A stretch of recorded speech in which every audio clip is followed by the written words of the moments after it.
Hello and welcome to another video in accounting. In this video, we are going to discuss liabilities. There are other videos on the channel which discuss specific types of liabilities, so do watch those videos as well. What is a liability?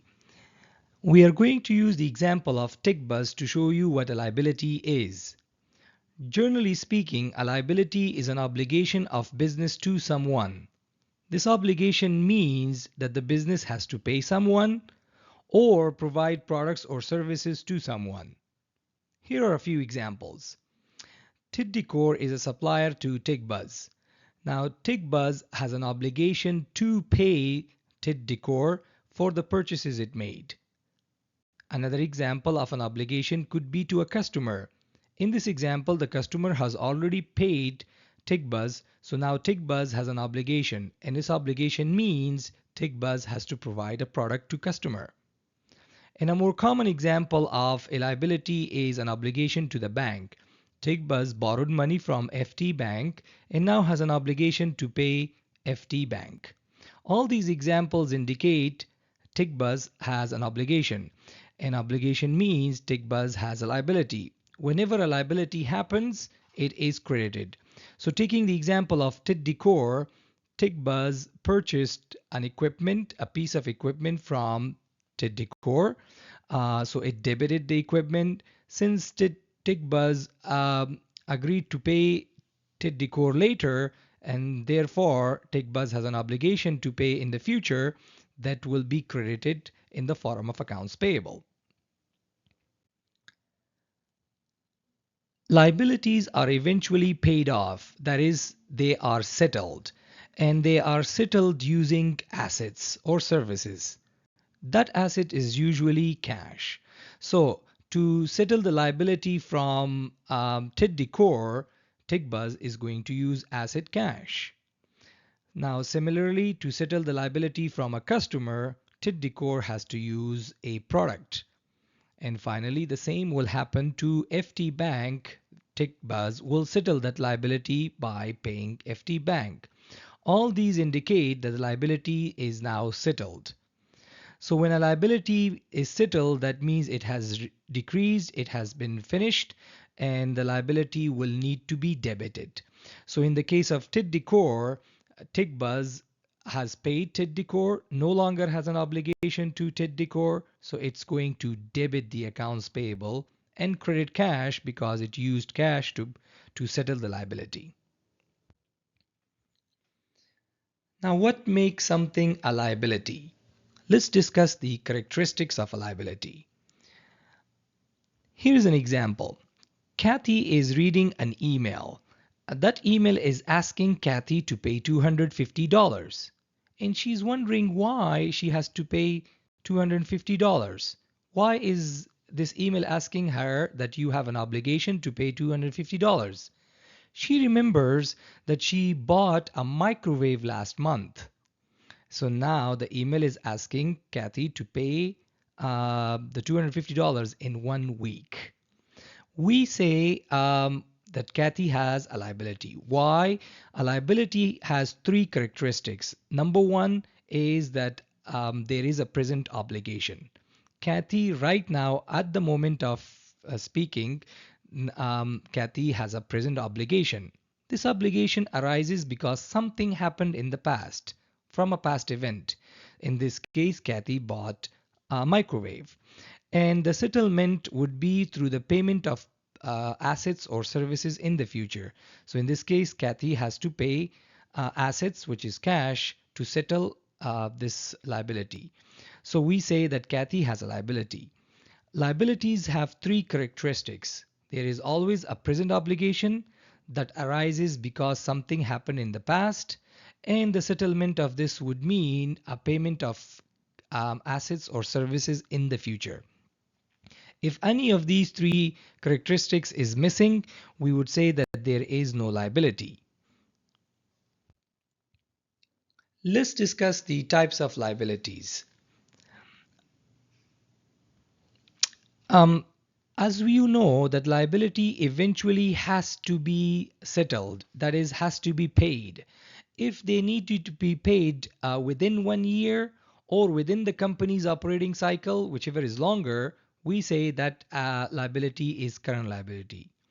If it has to be paid after 1 year or a company's operating cycle, whichever is longer, we say that liability is non-current liability. The operating cycle for most businesses is less than 1 year. Operating cycle means the business starts with cash, buys products, and then sells those products to services and receive the money back in cash. This happens many times during a year, so the operating cycle is less than a year for most businesses. Therefore, businesses use 1 year's time as a cutoff period to determine whether a liability is current or non-current. So payable within 1 year, current. Payable after 1 year would be non-current liabilities. A few examples of businesses um, where the operating cycle could be longer is airlines now or construction companies.